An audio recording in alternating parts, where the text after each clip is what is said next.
ओम शांति दीदी। मेरा नाम हिमानी सिंह है। मैं एक कुमारी हूँ और मैं 2014 से ज्ञान में हूँ। मैं उत्तर प्रदेश मेरठ की रहने वाली हूँ। मुझे ज्ञान और योग में बहुत इंटरेस्ट है।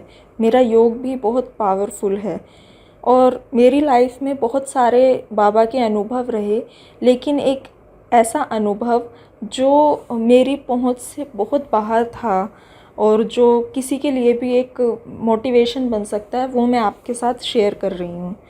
तो 2016 में मेरी गवर्नमेंट जॉब लगी और एज अ लेक्चरर, और मेरी फ़र्स्ट जॉइनिंग प्रतापगढ़, जो कि उत्तर प्रदेश में ही है, पूर्वी उत्तर प्रदेश का हिस्सा है प्रतापगढ़, जो कि एक बहुत बैकवर्ड एरिया है। वहाँ पर जातिवाद भी बहुत है और वहाँ पर बेसिक फैसिलिटीज़, पानी, बिजली और ऑनलाइन सर्विसेज, इन सब की भी काफ़ी प्रॉब्लम्स हैं। तो मेरी मम्मी मुझे वहाँ छोड़ने गई थी और मुझे वहाँ रूम मिलने में भी काफ़ी प्रॉब्लम्स हुई, और जो रूम मिला भी तो उसमें भी एक कुमारी के लिए अकेले रहना बहुत मुश्किल था। तो मेरी मम्मी जब वहाँ से छोड़ के मुझे आ रही थी तो उनकी आंखों में आंसू थे, और मेरे मम्मी पापा बहुत टेंशन में रहते थे कि किसी तरह यहाँ से ट्रांसफ़र हो जाए और मैं अपने घर के पास आ जाऊँ। मुझे भी अपने घर की बहुत याद आती थी। मैं हमेशा अमृत वेला करती थी, मुझे अमृत वेला बहुत पसंद है, तो मैं वहाँ भी सुबह उठ के अमृत वेला करती थी।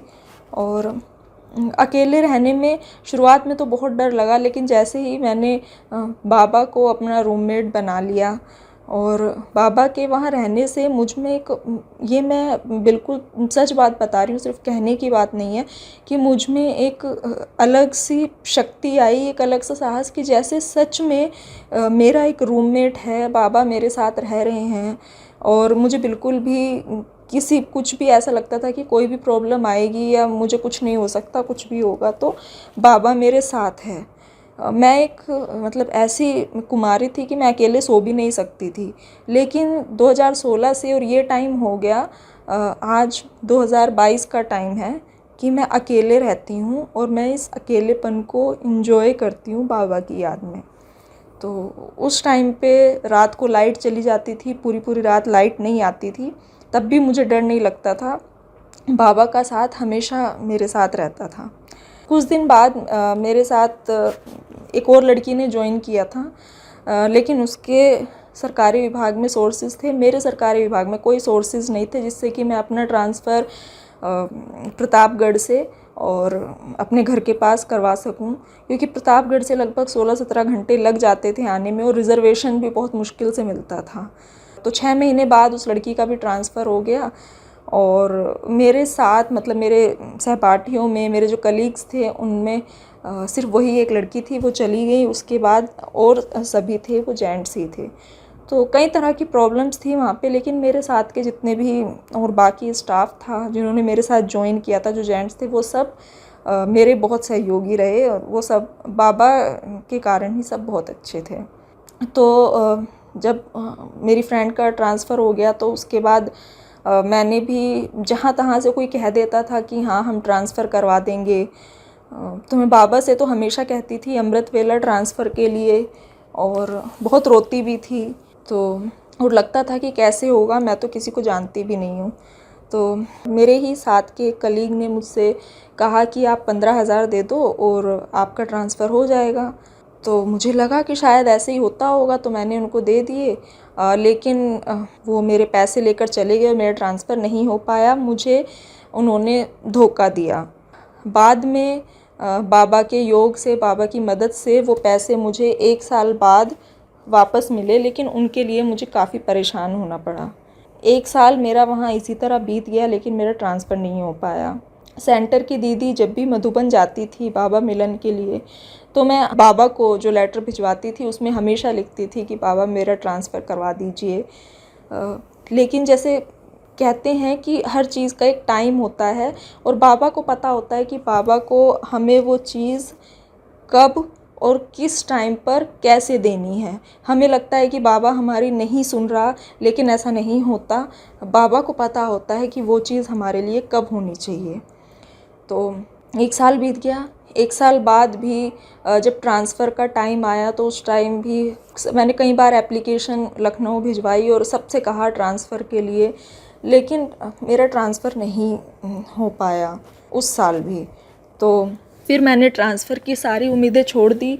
तो दूसरे साल का जो मई जून का टाइम होता है उस टाइम पे ट्रांसफ़र होते हैं, उस टाइम भी मेरा ट्रांसफ़र नहीं हो पाया और अब मुझे लगा कि मैं शायद यहीं रह जाऊंगी और मेरा ट्रांसफ़र नहीं हो पाएगा।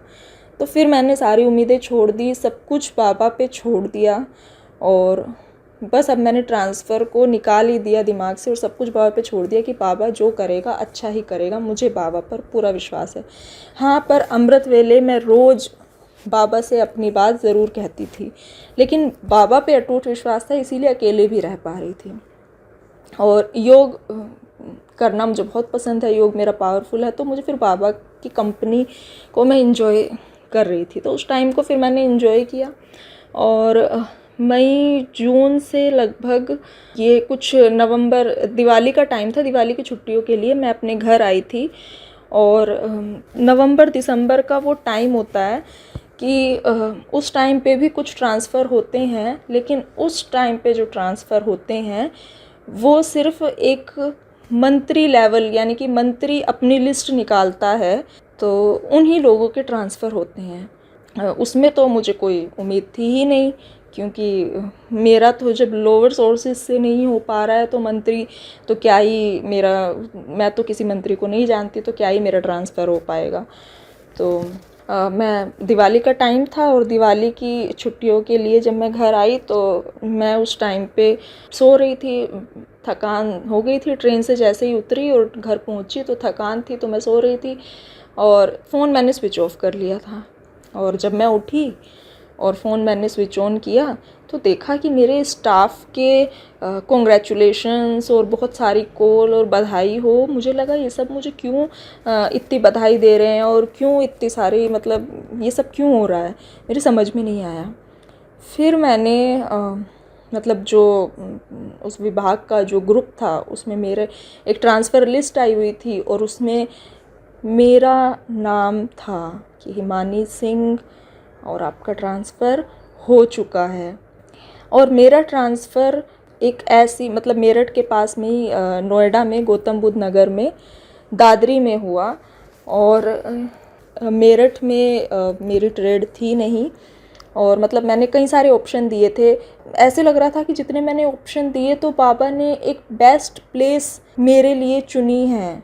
वो 2018 का टाइम था जब मेरा, दिसंबर 2018 में मेरा ट्रांसफ़र हुआ था और आज 2022 हो गया। उस टाइम मुझे लगा कि मेरा मेरठ में क्यों नहीं हुआ, दादरी में क्यों हुआ, लेकिन जब आज मैं उस चीज़ के बारे में सोचती हूँ तो मुझे लगता है कि नहीं, बाबा ने बिल्कुल सही टाइम पे, सही जगह पे और सही लिस्ट में मेरा ट्रांसफ़र करवाया है।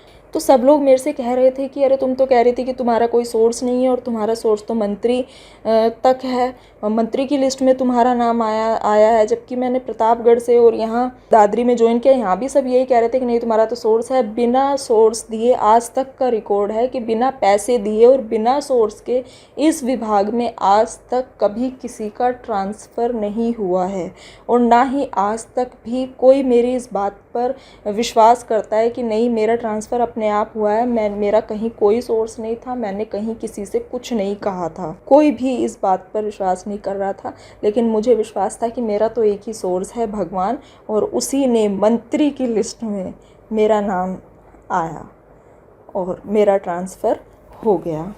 ओम शांति।